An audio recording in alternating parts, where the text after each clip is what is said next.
Saravia here, your trusted San Antonio real estate professional, coming to you today with, I think, a very interesting topic, and that would be refinancing.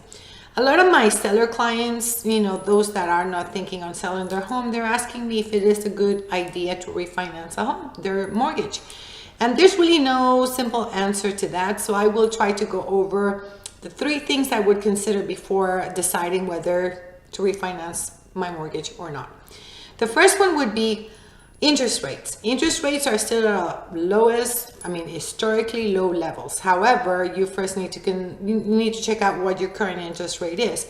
And if you purchased this property less than 5 years ago, I don't really think there's going to be a great deal of difference between the rate that you have and the one that you could get today. So that would be number 1. Number 2 thing to consider is, if you're going to refinance your mortgage, keep in mind that this is going to be considered a hard inquiry into your credit, which means that for every time that this new lender reaches out to the credit bureaus to find out what your credit score is, it's going to be coming down at an average of 5 points every time they do it.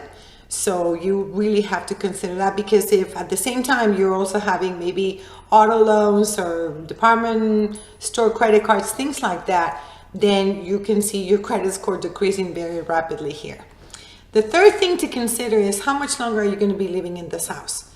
If you're going to be living in this house less than 5 years, you will not have enough time to amortize the closing costs that are going to be included into this refinancing effort, because it's not free. There's a few lenders out there that offer, no closing cost refinancing, but if that's not the one that you're working with, then you need at least 5 years, to be able to amortize the closing costs, which are on average, they're between 2.7 and 3% of the amount that you're going to be financing. So those are the 3 things to consider. And lastly, I would have to say, make sure you have a very clear understanding of what your new monthly payment is going to be versus the old one, as well as the new time frame that you will have this mortgage for. Because depending on how long you've been living in this house, this will be a fresh start 30-year note for the most part, unless you get a 15-year note. So those are the things to consider. And that's all I have today. If you have any questions, please feel free to give me a call. If you find this information useful, please be so kind to share it, and I will see you here next time. Thanks.